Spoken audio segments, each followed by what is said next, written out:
subscribe.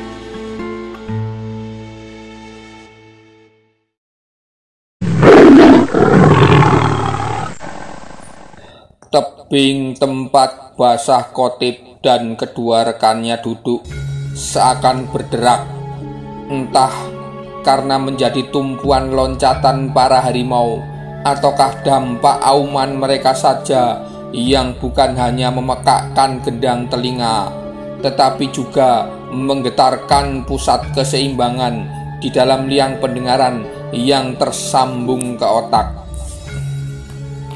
"Tarzan Tiger!" seorang tamtama berteriak. "Di sebelah sana ada harimau." Tak lama kemudian, mereka sudah mulai mendengar teriakan kepanikan dari pasukan Josh dan Precher. Senapan-senapan mulai menyala, tembakan kacau ke berbagai arah, nyaris saling melukai di antara pasukan mereka sendiri. Asap mesiu mengepul dengan aroma amis menambah kepanikan. Keempat harimau itu berlarian memutari pasukan dan menerkam dengan acak. Suara erangan ketika cakar dan taring mencabik tubuh mereka terdengar menggema di lembah. Ringkik kuda-kuda yang ketakutan dan jadi sukar dikendalikan kian membuat suasana terasa mencekam. "Iya, kena mate kowe." Prasojo melihat seorang tamtama husar diserang oleh sekaligus dua ekor harimau, seakan meloncat dengan kompak, masing-masing menggigit lengan kanan dan kiri prajurit itu dan membantingnya ke tanah. Ketika tamtama itu berusaha melawan sambil berseru-seru meminta tolong, kedua harimau itu menyendal keras gigitan mereka di lengan korbannya hingga putuslah kedua tangannya. Tamtama berkebangsaan Eropa itu menggelepar-gelepar kesakitan.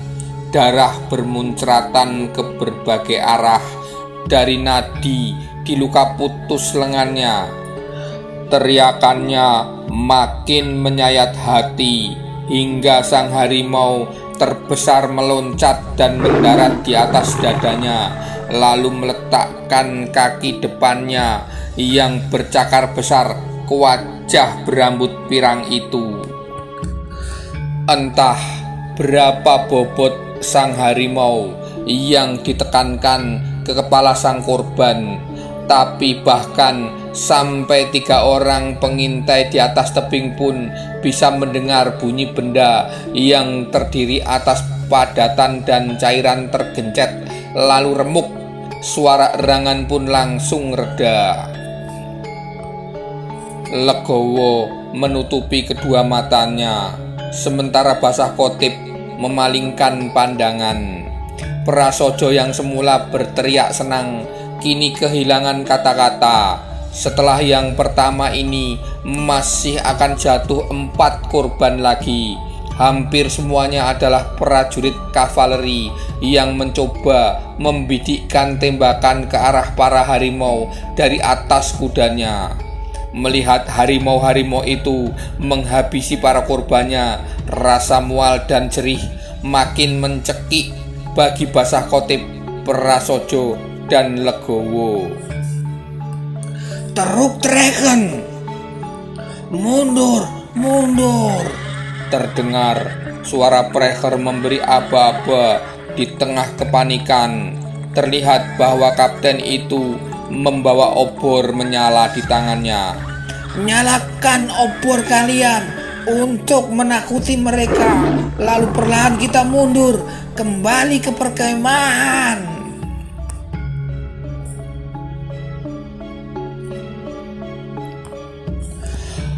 Perwira cerdas berpengalaman memang beda, pikir Basah Qotib. Tindakan benar telah diambil oleh Precher. Mereka menyalakan obor-obornya dan perlahan bergerak mundur menuruni perbukitan ke arah luar hutan. "Ayo kita turun, Kang," ujar Basah Kotip. "Wela, kok turun? Mau ngapain, Gusti? Lah kalau harimaunya masih di situ, apalagi mereka belum kenyang dan belum puas, bisa habis kita jadi hidangan penutup loh, Gusti," kata Prasojo. "Kita urus mayat mereka, Kang," kata Basah Kotip. "Wela, mbok biarin toh Gusti. Nanti kan ya ada temannya yang balik mengurusi toh. Takutnya juga kalau harimaunya nggak terima, Ji," kata Legowo. "Harimaunya ikut ke bawah bukit, Kang," kata Basah Kotip. "Masa toh Gusti?" tanya Legowo. "Dan di bawah sana sepertinya ada yang mau berjumpa dengan kita," kata Basah Kotip. Prasojo dan Legowo melihat ke bawah tebing. Serombongan kecil berjumlah kira-kira 25 prajurit berseragam serban putih dengan garis-garis hitam dan rompi warna-warni seperti mereka telah tiba dengan berkuda. "Loh, apa itu rombongan Gusti Syarif Hasan Munadi ya?" tanya Prasojo. "Iya betul, Di. Itu memang Tuan Syarif Samparwedi dan pasukan berjamuahnya," kata Legowo. "Semoga Orhan dan Murad juga ada di antara mereka," sahut Basah Kotip. "Wah, iya betul juga. Ayo kita turun, Gusti," kata Legowo. Pasukan pimpinan Syarif Hasan Munadi itu langsung memeriksa mayat-mayat pasukan Belanda. Begitu mereka tiba, dengan cekatan pula mereka membersihkan bagian tubuh yang berceceran dan menutupi genangan dan cipratan darah dengan urukan tanah. Sebagian yang lain menggunakan linggis dan beliung segera menggali lubang kubur dan memakamkan jenazah-jenazah itu. "Assalamualaikum, Kanda Syarif," sapa Basah Kotip. "Waalaikumsalam." Syarif Hasan Munadi tampak terkejut melihat Basah Kotip dan kedua pengiringnya kini berada di hadapannya. "Subhanallah, apa ana tidak mimpi ini? Betulkah ini enta, ya Aki Basah Kotip? Kef halak, ya Habibi, pikir enta. Bagaimana keadaanmu orang yang kukasihi? Baik-baikkah di kau?" "Alhamdulillah, bikhoir kamataro. Kanda Syarif, Amu Orhan, Amu Murad, apa kabar kalian semua?" kata Basah Kotip. Orhan dan Murad saling berpandangan. Wajah mereka menunjukkan kebimbangan yang tak dapat dielakkan. "Sepertinya kalian bingung tentang sesuatu," tanya Basah Kotip. Syarif Hasan Munadi kemudian berkata, "Al-afwu Aki Basah Kotip, al-afwu. Ana ini mendapat kabar yang ana pribadi sebenarnya susah percaya, ya Aki. Tapi kabar itu sekaligus menuntut ana melaksanakan suatu perintah yang mutlak, yang ana tak bisa menolak. Tapi untuk adilnya begini saja ya Aki, ana mau tanya sama enta. Tolong enta jawab sejujur-jujurnya ya," kata Syarif Hasan Munadi. "Silahkan Kanda Syarif, saya justru bertanya-tanya sekarang. Ada apa sebenarnya?" kata Basah Kotip. "Al-afwu, maafkan ana. Apakah Enta pernah melakukan suatu khianat dalam hidup Enta? Tanya Syarif Hasan Munadi. Subhanallah, kemanakah arah pertanyaan ini sebenarnya, Kanda Syarif? Tanya Basah Khotib. Murad tiba-tiba menyahut, kata Efendim, betulkah engkau yang mengatur segala yang terjadi di Istanbul 22 tahun yang lalu, termasuk bahwa engkaulah dalang terbunuhnya tuan kita Alemdar Mustafa Pasha? Betulkah itu, Khotib Efendim? Tanya Murad. Apa? Basah Khotib merasa bagai petir menyambar kepalanya mendengarkan pertanyaan itu. Siapa yang membuatmu tega menuduhku demikian? Amu Murad, sudah berapa lama kita saling mengenal? Amu Orhan, ada apa ini sebenarnya?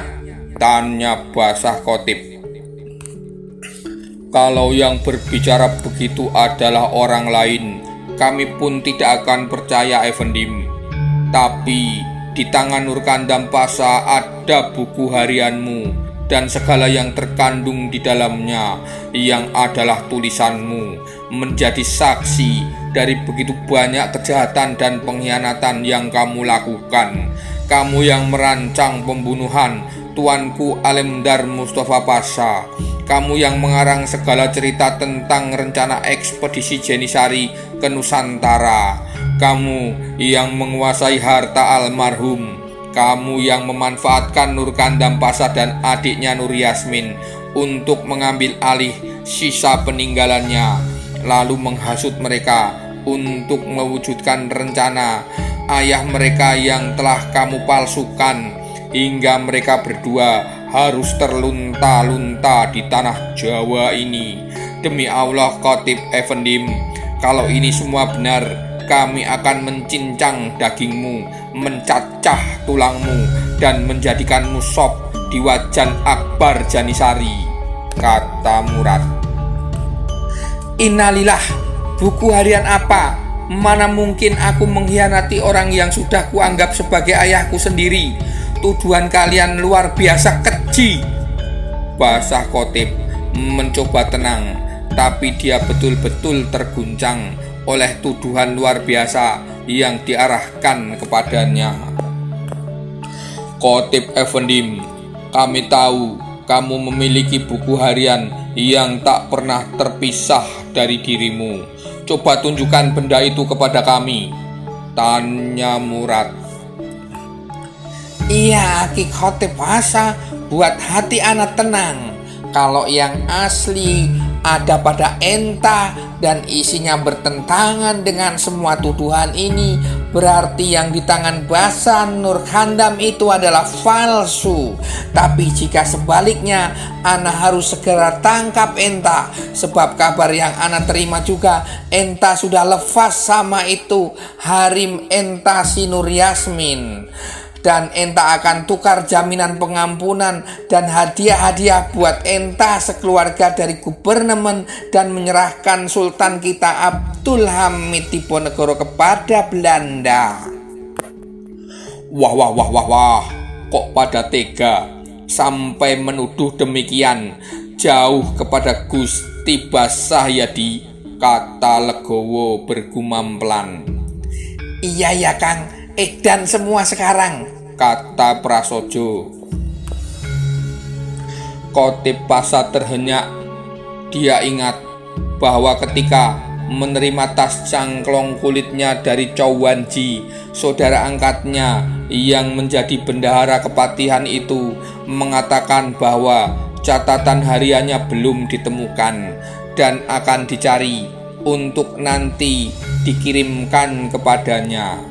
Sampai saat ini dia belum menerima kabar apapun, dan tiba-tiba konon buku harian itu sudah ada di tangan Basah Nurkandam. Dan jika isinya seperti apa yang dikatakan tadi, buku harian macam apa pula itu, saya harus bertemu Dinda Nurkandam untuk memastikan bahwa catatan harian yang ada di tangannya itu adalah palsu. Orhan pun ikut berkata, "Bukankah Nur Kandam Pasha adalah orang yang paling mengenal tulisan Khatib Effendim?" tanya Orhan. Basah Khatib pun segera menjawab, "Benar, tapi kalau cerita kalian tentang isi catatan harianku itu benar, aku yakin bahwa yang ada di tangan Dinda Nur Kandam itu jelas telah dipalsukan." Karena sangat yakinnya dengan apa yang ada di tangannya, Nur Kandam Pasha agaknya lebih tenang jika berjumpa dengan mayat Khatib Effendim, bukan bertemu dalam keadaan hidup yang akan membuat hatinya terasa bertambah sakit mengingat segala yang telah Khatib Effendim lakukan pada keluarganya, kata Orhan. "Orhan, apa yang kau katakan?" kata Basah Khatib. "Sebaiknya Khatib Effendim menyerah saja agar kami bawa untuk mengakui semua kejahatan Effendim di hadapan Sultan Abdul Hamid Diponegoro," kata Syarif Hasan Munadi. "Demi Allah, aku tidak bersalah," kata Basah Khatib. "Menyerah saja ya Aki. Tolong permudah urusan ana dan enta. Urusan kita ini, Prasojo, Legowo, antum pegangi, dan ikat junjungan antum ini kita bawa menghadap Sultan Abdul Hamid Diponegoro, biar hukum dan keadilan yang menentukan nasibnya nanti," kata Hasan Munadi. "Enak saja, saya ini sudah ikut Gusti Basah Khatib sejak awal perang. Saya sama sekali tidak akan percaya kalau beliau kok sampai dituduh mau berkhianat kepada Kanjeng Sultan Diponegoro. Prek Belgedes, tidak akan percaya saya, Kanjeng Tuan Syarif. Dan masa saya disuruh bondo junjungan saya? Haish, ora sudi. Wow, mau menyentuh kulitnya saja, langkahi dulu mayat saya, Ji. Betul begitu, Adi Prasojo?" "Yes Kang, of course Kang," kata Prasojo. "Of course ya maksudnya Kang Prasojo," kata Basah Khatib. "Yes Gusti, I will always with you pokoknya. Don't worry, be happy," kata Prasojo. "Walah, lagi kondisi genting kok ya keminggrisnya kumat todi," kata Legowo. "Lama lum to Kang, wong ibuku dulu membantu di rumahnya Tuan Residen John Cryfruit," kata Prasojo. "Oh, jadi antum bertiga mau melawan ana dan ana punya pasukan. Kalian kalau begitu jangan salahkan ana yang kalau bertindak keras. Orhan, Murad, antum tangkap itu Basah Khatib dan kedua anak buahnya. Pasukan, sudah urus mayatnya. Tangkap ini Basah Khatib," seru Hasan Munadi. Basah Khatib mengangkat pistol Duval buatan Nantes kesayangannya, siap menembak siapapun yang berani mendekat. Prasojo dan Legowo bersiap dengan tombaknya mengapit junjungannya yang sangat mereka hormati itu. Pasukan Barjamuah berjajar dan mengarahkan senjata mereka. Ada yang senapan, ada pula yang tombak dan pedang. Pada sebagian anggota kesatuan yang dipimpin Syarif Hasan Munadi itu sebenarnya menyergap rasa ragu-ragu pula. "Kang Prasojo, Kang Legowo, kalau kalian ragu dengan kesetiaanku, kalau kalian percaya pada segala tuduhan yang tadi mereka katakan, tinggalkan saja aku Kang, biar ku hadapi semuanya sendiri. Maktub, kalau aku memang harus mati hari ini, biar aku mati dalam keyakinanku," kata Basah Khatib. "Bagaimana mungkin kami lebih percaya pada apa yang dikatakan orang daripada apa yang kami rasakan bersama Gusti selama 5 tahun ini toh Gusti. Iya, tidak mungkin Gusti seperti apa yang mereka tuduhkan. No problem Gusti, let's fight together. Betul begitu kan Kang? Kata Prasojo. Betul sekali Di, susah senang kita tanggung bersama Gusti. Tiji tibeh Allahu Akbar, kata Legowo. Kalau antum semua melawan, antum semua akan dianggap bugot, pemberontak, hukumannya adalah mati, paham antum? Kata Syarif Hasan Munadi. Pengadilan dunia saja kan, Gusti Allah lebih tahu isi hati kami, teriak Legowo. Derap kuda-kuda mendekat, membuat perhatian mereka segera teralihkan. Siapakah yang datang? Semua bertanya-tanya, disertai khawatir. Jangan-jangan husar kavaleri Belanda yang tiba-tiba menyerang mereka. Basah Khotib yang pertama mengenali pemimpin dari kelompok yang baru datang itu. Dia bertanya-tanya dalam hati, sejauh apakah fitnah yang menimpanya telah tersebar? Apakah rombongan yang tiba ini juga bermaksud menangkapnya sebagaimana kesatuan berjamuah barusan? Datang dari arah perbukitan yang lebih tinggi. Pasukan berkuda ini terdiri atas kurang lebih 20 orang. Pimpinannya menunggang seekor kuda berbulu kuning keemasan, senada dengan warna kulitnya yang terang. Xiao Chen Kwok, gumam Syarif Hasan Munadi ketika melihatnya. Wah, Gusti Akwok, I miss you Gusti, sahut Prasojo girang, seakan dia yakin bahwa Akwok ada di pihak mereka. Assalamualaikum semuanya. Hayah, ada apa ini? Kok pada pegang bedil sama tombak semua? Hayah, kata Akwok. Enta tidak usah pura-pura tidak tahu Akwok. Ana tahu bahwa enta sudah tahu tentang Basah Khotib. Demi menjaga agar tidak terjadi hal-hal yang membahayakan, ana mau tangkap ini Basah Khotib.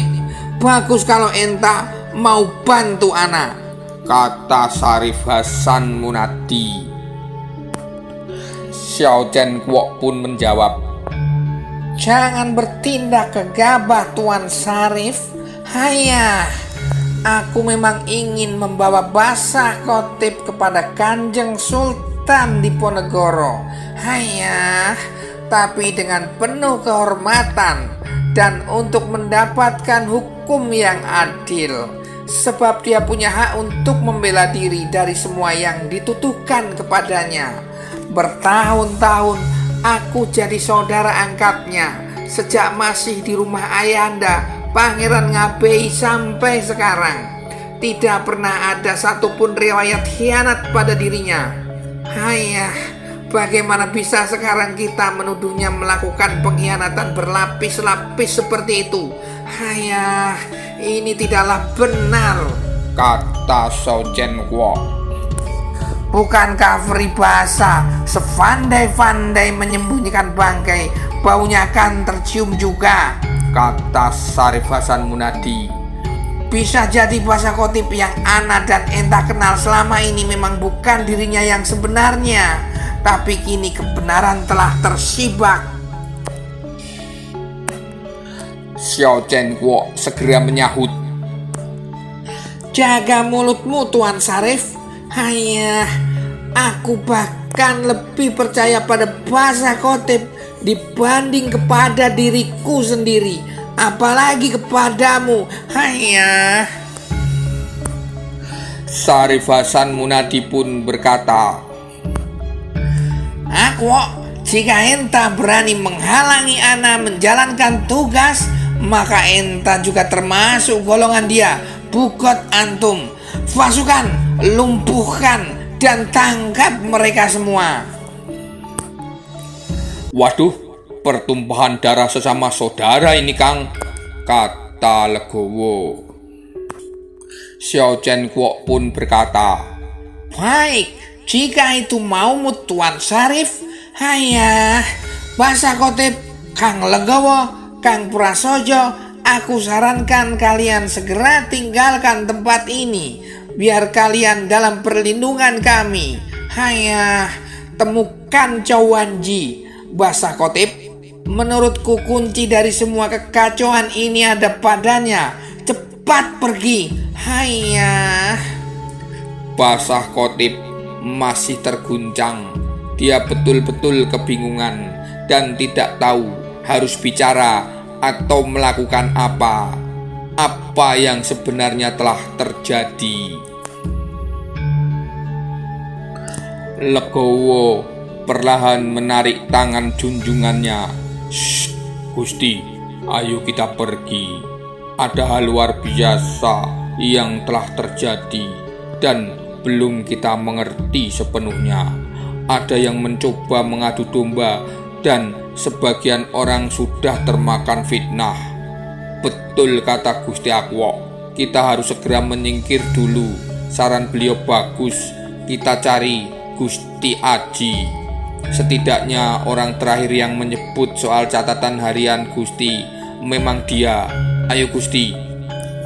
Iya Gusti, yang sabar, pokoknya maktub toh, sambung Prasojo. Seakan sadar, Basah Kotip segera mendekati Akwok yang masih berhadap-hadapan dengan Syarif Hasan Munadi. Senjata mereka saling mengancam. Akwok, terima kasih. Aku masih tidak mengerti apa yang sebenarnya terjadi. Baik, akan aku cari Chow Wan Ji, insya Allah, kata Basah Kotip. Dari barisan Syarif Hasan Munadi, Murad tiba-tiba memacu kudanya meloncat masuk ke barisan Xiao Chen Kuok. Saya ikut Kotip Effendim, kata Murad. Hei Murad, apa yang kamu lakukan? Tanya Orhan. Tetaplah bersama Nurkandam Pasha Orhan, dampingi dia agar juga berpikir jernih. Aku akan mendampingi Kotip Effendim sekaligus menjadi saksi apa yang dilakukannya sementara kita berpisah di sini, kata Murad. Maktub, lirih Basah Kotip.